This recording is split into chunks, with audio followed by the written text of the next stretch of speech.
Hi, this is David Orlofsky. Welcome to the Rabbi Orlofsky Show. Whether you're watching with our friends over at Torah Anytime, or wherever you watch or listen to your podcasts, it doesn't make a difference. Chag Sameach. Zman Simchaseinu v'samachta v'chagecha v'yisach Sameach. It's Sukkos. Wow. What a joyous time.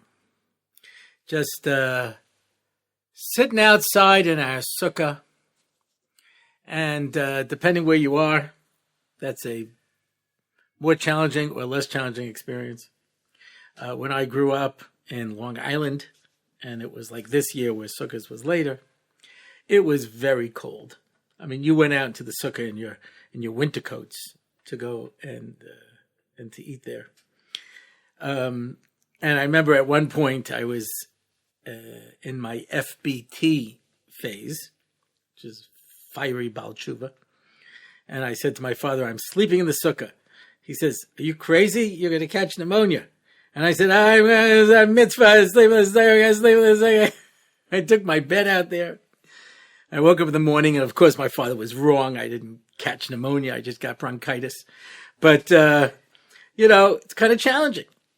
I know somebody who married a girl from Miami Beach, and he says they put an air conditioner in the sukkah because otherwise it's too hot. Right? Mitzvah is pater from the mitzvah of sukkah, and it's just too hot down there. It's impossible. I know. I was in Miami in September once for a Shabbos. And I took a shower, got dressed, and I walked from the door of the house to the street, and I was soaked. It was so hot and so humid. It made you just hope for a hurricane to cool things off. But who knows? I tell the story that I once spoke in Boca. It was either September or October, in between Hurricane Ivan and Janine. It was just hurricane after hurricane. They just gotten the electricity back on in Boca. And I got up to speak, and I said, why do you people live here? And they said, what are you talking about? The weather. And November, they're right, is gorgeous. Yeah, January, it's terrific. I was in Phoenix, Arizona twice. Once in November and once in January. It's delightful. They tell me if you come there in the summertime, so people have to wear oven mitts when they have to drive because they can't even hold the wheel. I did a Shabbos in Palm Springs, California in August. It was 117 degrees. That's hot. So sometimes it's too hot, sometimes it's too cold, and Baruch Hashem, this time of year in Eretz, it's usually what we call Sukkos weather. It's delightful, crisp and delicious, and you just love staying out there. When I build my own little sleeping sukkah, and it's terrific, because the wall is 10 tvachim high, has to be, otherwise it doesn't count as a makkah. I roll out a roll of schach and put my mattress in there, and I just crawl in, and I have a little comfy sukkah. It's terrific. It's a problem in the morning when you wake up and you bang your head, but until then, it's delightful. People come to visit me. I can't really entertain. It's kind of small, but, they sit Japanese style, so have a glass of sake. Anyway, so you go out into your sukkah, just enjoy the experience. So wonderful. Zman Simchas Torah. So that's what we're going to talk about today. But first, I want to read you a non-sponsorship. This is not a sponsorship, but I was so moved by this that I want to share it with you. Hi, Rabbi Orlofsky. You touched a nerve in episode 182. One of my pet peeves, especially as treasurer of my shul, is people asking for breaks on membership, knowing that there are those receiving tuition breaks while driving expensive cars, going on vacation, buying expensive jewelry. People hire expensive party planners and rent furniture, but try to negotiate on the shul's rental fee. Rabbi Foya said to me once, he was speaking at a dinner, and he said, "This is what I charge." And they said, "Well, give us a hanacha."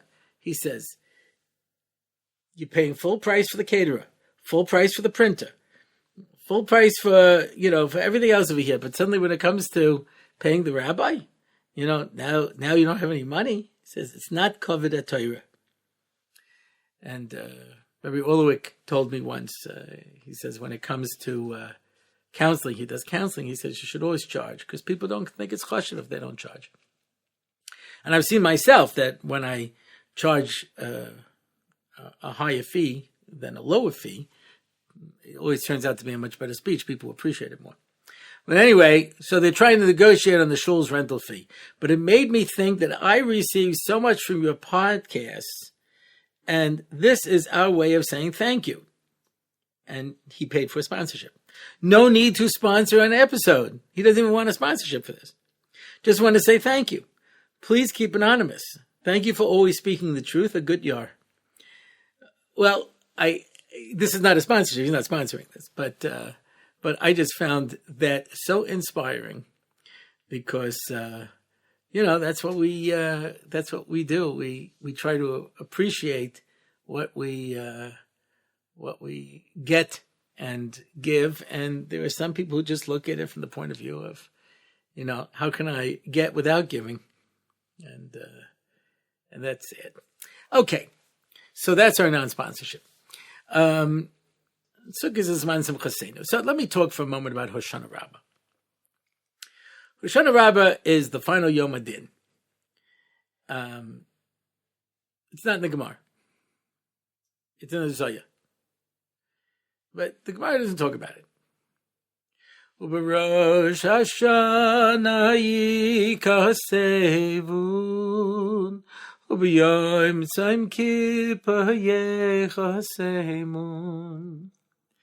It is written on Rosh Hashanah. It is sealed on Yom Kippur. Uboishana Rabbah, there's a kvittel. Where did that come from? That's not my song. Suddenly it's a kvittel. What does that mean? Yeah. So this is an interesting concept. So I may have shared this thought. We've done, I think this is episode 186. We've done a lot of these, and it's very possible that I repeat myself. I have people who follow the podcast. I guess I'll say religiously, if you can use that term for a podcast. But they seem to remember everything that I've ever said. So one time a guy was here, he was in the audience, and he says, "You didn't say one thing that I haven't already heard." And I had to show him, 1 second, what about this? What about that? Okay, nuances, But I remember I was at a shir once by Rabbi Shapiro, and I felt like I had heard these ideas all before. I didn't think it was anything new. And Rabbi Yosef Brown, who really learned for many years by Rabbi Moshe, I always say, I would never have the chutzpah to call myself a Talmud of Rabbi Moshe Shapiro, and he would never call me one either. I know this from a Meiser Shah. It was somebody who was upset about something that Rabbi Moshe was doing, and because I had written a letter on the subject, everyone thought that I was his man, and they were coming after me. And I said, "You're angry at the king, so you killed the jester?" I said, "You really think that if Rabbi Moshe Shapiro wants to bring a message out to the world," he says, "Yeah, that guy sitting in the 4th row who doesn't really follow so much about what I'm saying, I want him to represent me." I said, he has Rosh Yeshiva, he's got doctors, lawyers, scientists who come to his shiurim. You think he was going to pick me? So I said this over to Rabbi Moshe, and he said, "Yeah, it's really pretty funny." That wasn't what I was going for, but, at least it confirmed how I felt. So, but Rabbi Yosef Brown, he he was the real deal. He managed sat so many years, but Rabbi Moshe. And I said to him, I didn't feel like there was any chidushim here. And he said, a painter has only so many colors, but he can paint endless pictures with them. So yeah, there's a certain foundation of Yisodos, but he puts them together in different ways. So sometimes I bring in an idea in one context, but it's appropriate in another context as well. So I don't know if I've said this one before. A yeshiva bacher said to me during Av, it was Shabbos Mevorchen, Rosh Chodesh Elul, and he said to me, I'd like to go to sleep Erev Rosh Chodesh Elul and wake up after Simchas Torah. So I thought, you want to sleep through, I didn't say you want to sleep through Yom Kippur, you want to sleep through Sukkos? Sleep through Simchas Torah? Yeah. Yes.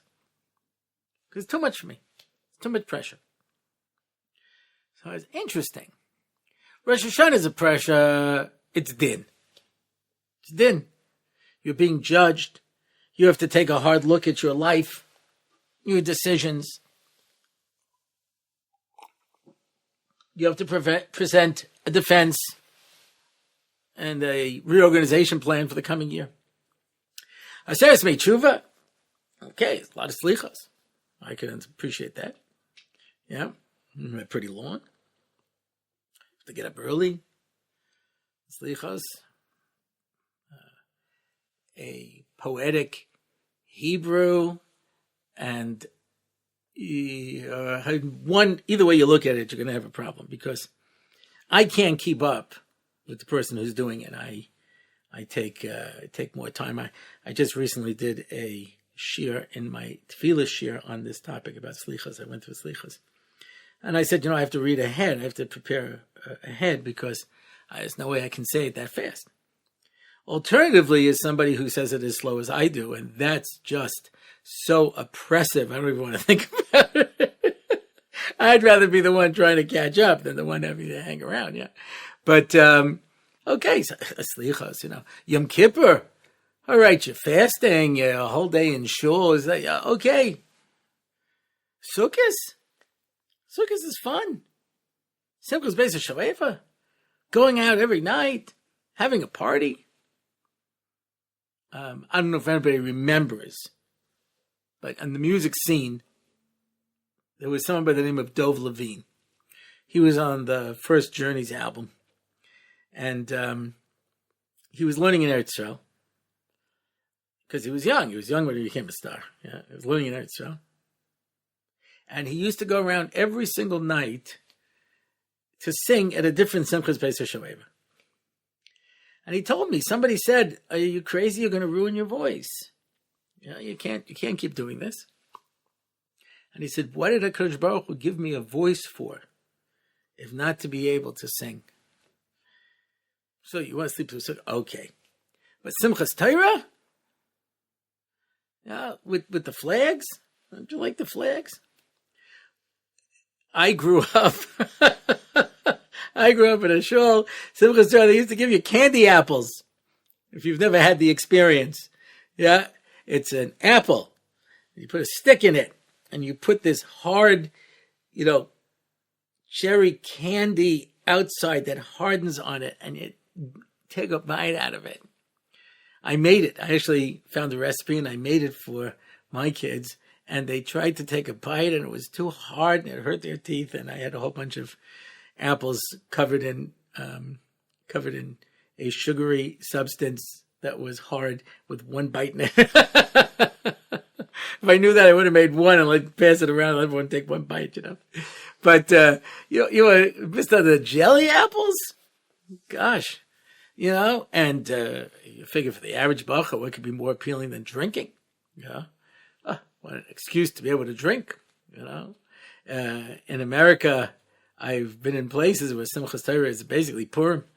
There's drinking and shtick and all kinds of crazy things, It's one of the great things about living in Eretz Yisrael is that Simchas Torah and Shmini Atzeres are one day.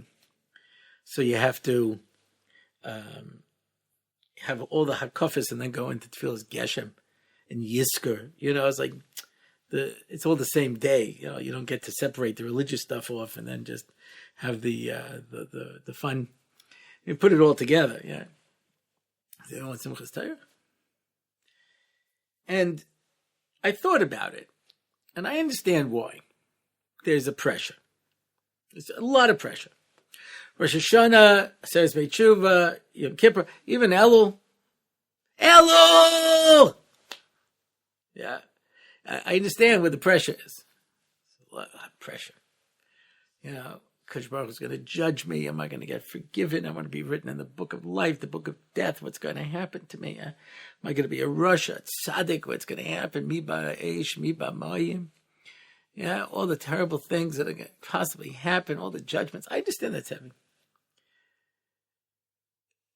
Hoshana Rabbah is the final Yom Hadin. Why? Because even if you did not make it in Din, maybe you can make it in Simcha. Okay, Rosh Hashanah is too heavy for you. Aseres Beit Tshuva is too heavy for you. Yom Kippur is too heavy for you. But you can't sit out in the sukkah, sing songs, eat food, drink fine drinks. Tommy Hagim says, where did this come from that in the sukkah we always put out like fancy food and fancy drinks? Where's that from? So he says, because Sukkos is to remember the Nisim of the Anani HaKavod. And the Anani HaKavod were part of a set. It also came along with the mun, which tasted like anything you wanted, and the be'er, which tasted like any liquid that you wanted. And they had that the whole 40 years in the Midbar, and that's what we are remembering on Sukkos. So just like we remember the Sukkah with the Anani HaKavod, remember the food, remember the drink, all of the wonderful things that go with that. So serve Hashem, ivdu es Hashem b'simcha, ivdu es Hashem b'simcha. So I said to him, what's wrong with Sukkos? And he said to me, because you have to be happy. It's not like if you want to be happy. Okay. The Gemara asks, who gets more schar for doing a mitzvah? A Jew or a non-Jew?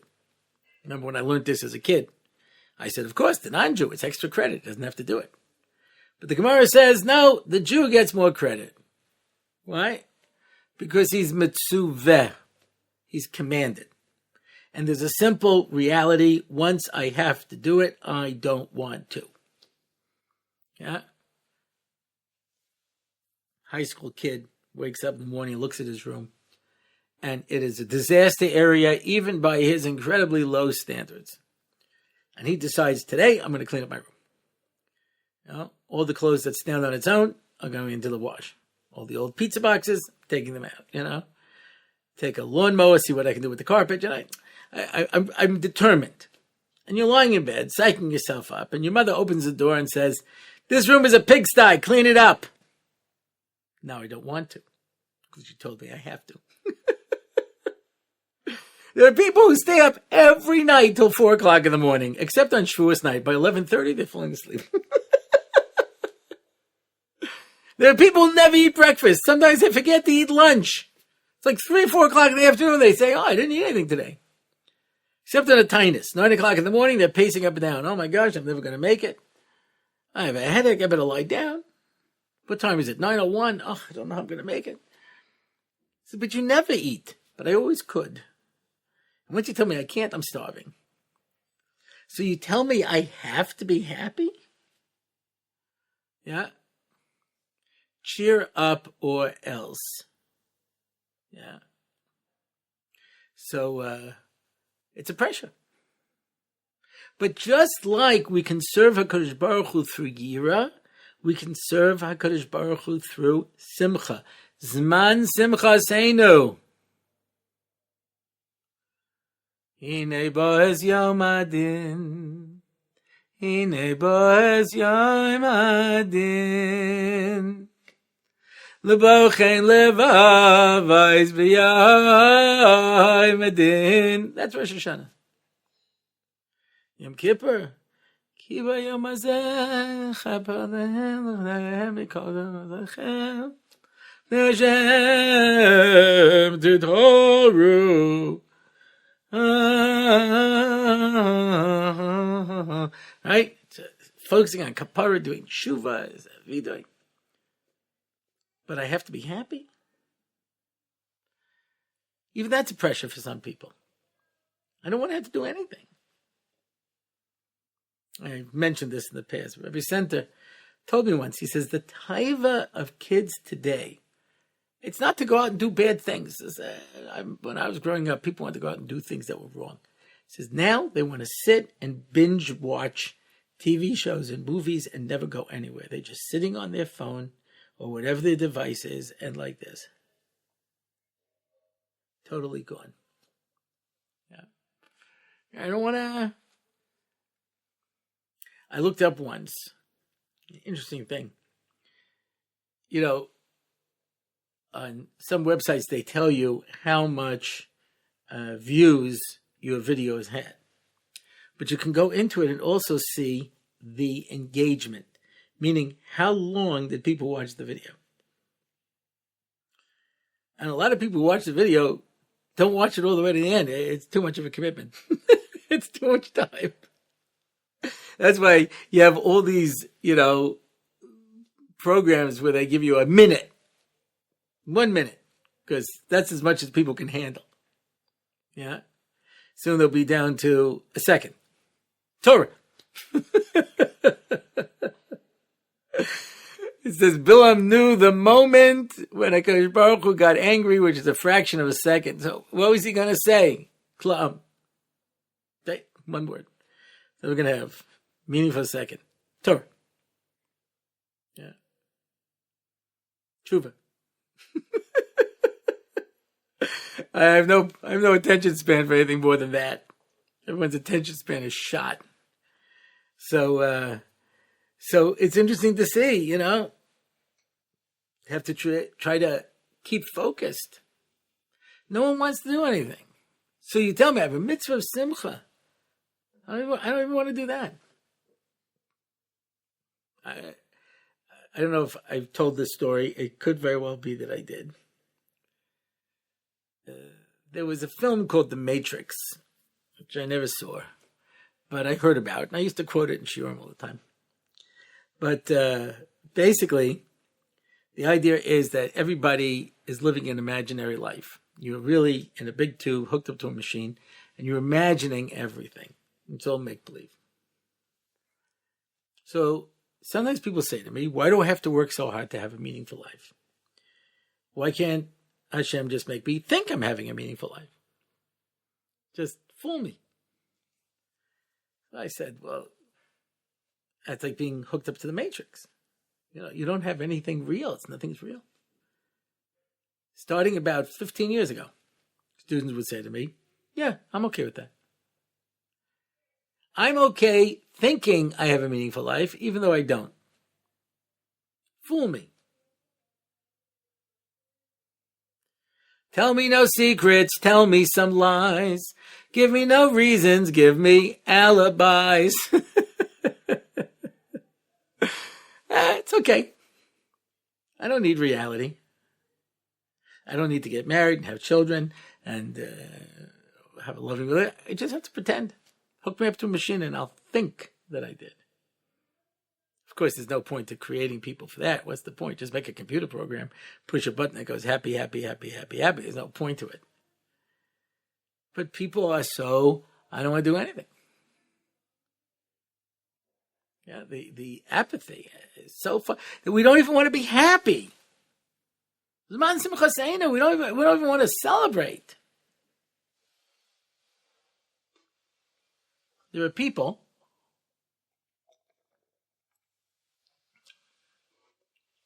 who consider it a big chore to have to go to a simcha. Now, I'm not talking about people who have a bunch of little kids and they get invited out every night and they don't want to keep leaving the baby and the children with a au pair, They want to spend time with their children and do their homework. Okay, I understand that. Well, people have nothing to do. I'd rather stay home and do nothing and have a simcha. Be happy. Certain people were so happy when COVID hit because I never have to leave my house. Whatever I do, I'll do online. And anybody I have to talk to, I'll do it on Zoom. I don't have to go shopping, go online, buy whatever it is. They'll deliver it to my house, call up for the food. They'll bring it to my house. I don't have to do anything. Nothing. Sukkos is really intense. It's intense happiness. People partied all night and all day to the point that the Gemara says, when did they sleep? It says, if you had to sleep, you put your head on your friend's shoulder. Chapta drimmel, and you got back up. Kept dancing, celebrating, singing, enjoying, pleasure. Yeah, it is a pressure. And that's what the end of Sukkos, we have a final Yom Adin. And we say, okay, maybe Din was too intense for you, and maybe Tshuva was too intense with you, but how about Simcha? Even that was too much for you? That's it. And that's what we have to do. We have to embrace the Simcha, because there's plenty of other ways of motivating people that are not so happy, not so positive. Samachta v'nei Hashem Elokecha. Be happy and celebrate and serve HaKadosh Baruch Hu that way. A secular Jewish businessman told me once, most Jews have never heard of Sheva Brachos, but they all know how to say Kaddish. Because the one thing we do well is mourn. That we Jews are good at, being miserable. But Simcha, that's much harder. So, let's go into Zman Simchasenu, and let's allow ourselves to live a little.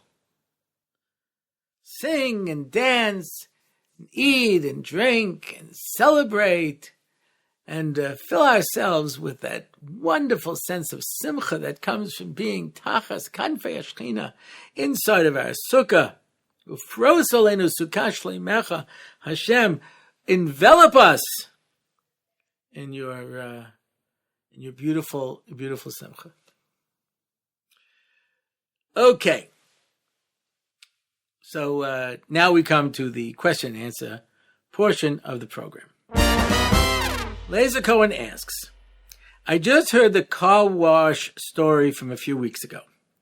Now, for those of you who were not watching then, I told the story about how I was waiting online to go to a car wash, and this guy cut the line. And so the car wash people refused to wash his car, and he refused to leave the line. So all of us stood there in the blazing heat for 45 minutes during this Mexican standoff. And eventually the car wash people realized the line was getting so long down the road that they decided to give in and wash the car. That was the story. Here's the question Lazer Cohen asks. Were the car wash guys correct in not giving in and holding up the whole line? No. They either should have come up with some way to move his car. I don't know what that would involve. And if not, just wash the car. So you're right. Yeah? It's better to be smart than right. That's a very important point. You should always embrace what is the best outcome as opposed to just sticking to your guns until you can say, okay, I was right. So forget it. The guy's not Peseda. Just wash it and move on. That's my opinion. Malphigian Tubule Expert asks, why does the Torah allow us to eat grasshoppers? Why would we want to eat bugs? The short answer is, I don't know why a grasshopper is any less disgusting than a dead bird or a dead cow or the other stuff that we eat. I don't know why that is. Some of it's psychological. I can't eat lamb. My kids love lamb. They want me to make lamb. I can't eat lamb because it smells like an animal. And I don't want to feel like I'm actually eating an animal. That's why beef tastes like nothing. So does chicken. And that's why when they tell, oh, do you ever have venison? Which is deer, I said, why? He said, well, it has like a gamey taste. I said, that's what we call spoiled. It's a gamey taste. I remember Empire Chicken used to have an ad, never a gamey taste and never a stringy texture. So why would I want to eat something that tastes that way to start with? Yeah. Jackie Mason had a whole thing on brie, type of cheese, brie. And it says, he says, it's disgusting. It smells. It's terrible. People say you have to develop a taste. He says, why? I have to spend 6 months being nauseous to develop a taste? What for? Did you ever hear anyone say you have to develop a taste for potato chips? No, because they taste good. So that's me. I can't eat lamb. So if you ask me about grasshoppers, I'll tell you another thing. I can't eat tongue. I have a couple of kids that love tongue. I don't know why. Why is that I have no problem eating his liver, or other parts of the cow, but I don't know, the tongue, I don't feel comfortable eating something with taste buds. I feel like it's tasting me back. It's irrational. I'm not trying to justify it. I'm just telling you. So the idea of eating grasshoppers, to me, I don't find particularly appealing. But this is the answer that I was given once upon a time. And as we've already established many times, I'm not Pesach Kron. I don't check these things out. I just hear something and I repeat it. Locusts eat an enormous amount of grain. A fellow told me he knew an Israeli who was on a kibbutz in the 1950s. They had a locust attack here in Israel. And this enormous swarm of a gazillion of these things land in the kibbutz, and they just eat everything. You just hear chomping, chomp, chomp, chomp, chomp, chomp, chomp, chomp. When they get up, there's nothing left. They eat everything. So because of that, they're very high in protein, because they ate all that food that you were supposed to eat, and they have it all inside of them. Therefore, they're supposed to be a very good food source. I've heard from people who say if you roast them with salt, they're crunchy and they're yummy, and I don't know. But it's the idea of take a horse or a pig. There are places where they eat horses and pigs. That doesn't mean that it's. I'm sure it's very tasty. I really don't know places that eat these things, But the Torah tells us for us it's tummy. So bugs are tummy. You don't eat them. But could they taste good? I don't know. There is a move now to try to get people to start eating bugs. Yeah. I know that would make Elma Fudd very happy. All right. That's enough about that. Anonymous asks, what's the meaning of leather shoes in Judaism? We can't wear them on Yom Kippur or Tisha B'av. We can't wear them in the Mishkan or the Beis Hamikdash. They must be worn during chalitzah. Also, are we specifically supposed to wear shoes during the rest of the year? What is the meaning of all this? Shoes let you go where you can't go. They let you blaze a trail. There's thorns and thistles and rocks and hard to walk. Shoes give you the ability to go in the world where you weren't meant to go. You can blaze new paths. A mourner doesn't go anywhere. A mourner stays at home. And he doesn't go anywhere. There's no journey. Same thing on Yom Kippur. On Yom Kippur, we are there. It is the Kodesh HaKadoshim in time. as the Kohen Gadol goes into the Kodesh Kadoshim, Yom Kippur, we are in the Kodesh Kadoshim in time. No place for us to go. And one of the reasons that we do the things we do is because we're like Malachim. We dress in white, we stand, because Malachim have no knees, they can't sit. And we don't eat or drink, because they don't. It's, as Rabbi Leff once described it, one day in Olam Haba. Olam Haba, ein achila ve'ein shtiya, ein tashva shemita, ein masa v'matan. Just tzadikim, yoshven v'nenen min ziv hashchina. They're sitting. Why are they sitting? Because you don't have any legs in Olam Haba. There's no place to go. Your journey is over. In this world, Lech Lecha Eretz Asher Eka, we're going someplace. But the destination is Olam Haba. And that is Yom Kippur. We are in the destination. And that's why we don't do it. By chalitzah, we take off the shoe. Why? Because you don't want to complete your brother's journey. Your brother wanted to get married and have children. I'm asking you to complete that, and you refuse. So you take off your shoe. You refuse to finish the journey of your brother. As far as I understand, that's what shoes represent. Yeah? Nechama asks, it seems that there is a trend in frum publications and advertising that women's faces can never be shown. That is true. Many women, including myself, find this to be demeaning, upsetting, and absurd.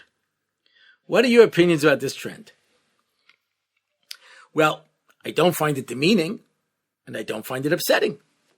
You might find it absurd, but what are you upset about? You want men to look at you? You're missing out? So you might say, well, it's absurd. Why can't you put it in the woman's face and just let the man look at him? And this shows the lack of understanding of men on the part of women. Because men like to look at women. In fact, there are many websites that are designed specifically for men to be able to look at women. Not all of them are in things of undress. There are girls who found out that boys get a hold of their high school yearbooks and look at all the girls' pictures. And they enjoy that. That's demeaning. That's upsetting. And this has been a big question in Shidduchim of, do you send your picture around? Because then everyone's going to sit there and look at it. And yes, they do. That's what guys do. Guys enjoy looking at pictures of women. And women don't get it. They really don't. I appreciate that. So they say, well, why can't the men just control themselves? The same reason that you put a lock and alarm on your house and say, why can't the Ganovim just behave themselves? Because men are men and women are women and viva la difference, and men like to look at girls. Even fully clothed. Yeah? And trying to be delicate, but I'm not really good at it. Let's just say that men will look at a picture of a woman and maybe enlarge it, get a better look. I can't figure out how to say this nicely, but I've seen people do this. So therefore, people say, we think it's demeaning to women to put their pictures in and allow them to be objectified. So I asked this question once to a girl who was not religious. And she didn't understand this whole concept of, I said, you went to, obviously, a co-ed school, right? Right. I said, do you remember about 7th or 8th grade when you started to develop as a woman? She says, yes. Do you remember when you had to give a report in front of the class? Yes. Do you remember all the boys looking at you? Yes. How did that make you feel? Yachi. Shkoyach. And sometimes it's the secular girls who say it so clearly of the sense of being demeaned. I said to a girl once who was not dressing particularly tznius, I said, well, why would you dress that way if you don't want guys to look at you? He said, well, I don't want all guys to look at me. I just want some guys to look at me. I said, once you put the merchandise in the store window, you can't stop people from window shopping. So therefore, it's being done in order not to allow women to be objectified. And if women want their pictures to be out there, there are websites, and I'm not talking about, improper websites. There are websites more than happy. I mean, this was one of the things that happened with Only Simchas. There used to be a website, Only Simchas, and they'd put up a whole bunch of pictures, and guys were looking at them. Looking is the wrong word. Ogling them is a better word. Leering at them. So after a while, people stop putting up pictures on these public sites because of this. So, is it extreme?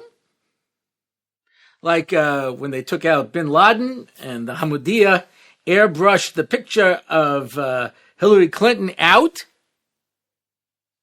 Was that too much? Yeah, I don't think that Hillary Clinton being there would be a problem for anybody. Well, who knows? I can't say. But the idea is that there are people who would like to respect women's privacy, and they know that men will demean them by staring at them, and that's why they do it. That's the reason for it. Now, full disclosure, I can't get my daughters to do it. I've really tried. I have 8 daughters. This is obviously a sensitive topic for me. And I've had my sons on the show. Yeah. I've had some of my son-in-laws on the show. And, of course, my daughters will not come on. So I wanted for a Purim episode, I might as well just tell it to you because I don't think it's ever going to happen, I wanted to talk about this concept. It's in Israel, it's called Hadarat Nashim, where they remove women from the public sphere. And I want to have 3 of my daughters on to talk about it, wearing sheets. And I think this is so funny, and I can't get it. One time they almost agreed, and then they backed out at the last minute. But I think that would be so funny to discuss Hadarat Nashim with 3 women with sheets over there. And my daughters are all very accomplished and are very involved and have, do a lot of important things. But it's absolutely fascinating. I mean, the idea seems to be so interesting. So anyway, that's the reason for it. Anyway, I see where you can consider it absurd. But I certainly don't find it demeaning, and I sure hope it's not upsetting, because it's coming from a positive place. It's to protect the dignity of women from prying eyes. Now, could there be that there are girls who are staring at my picture and demeaning me and objectifying me? Nah, not a chance. Yeah, but it is fun to pretend. All right. Zman Simchaseinu. A Chag Sameach. Yeah, everyone should have a wonderful, happy Yontif filled with joy and happiness, good food, good wine, good company. Here's to good friends, the start of something special. Yeah, because today it's going to be Sukkos. Yeah, I don't know if that's exactly how it goes, but you get the idea. Mirza Hashem, everyone should have a beautiful Chag Sameach. This is David Orlofsky, and this has been the Rabbi Orlofsky Show.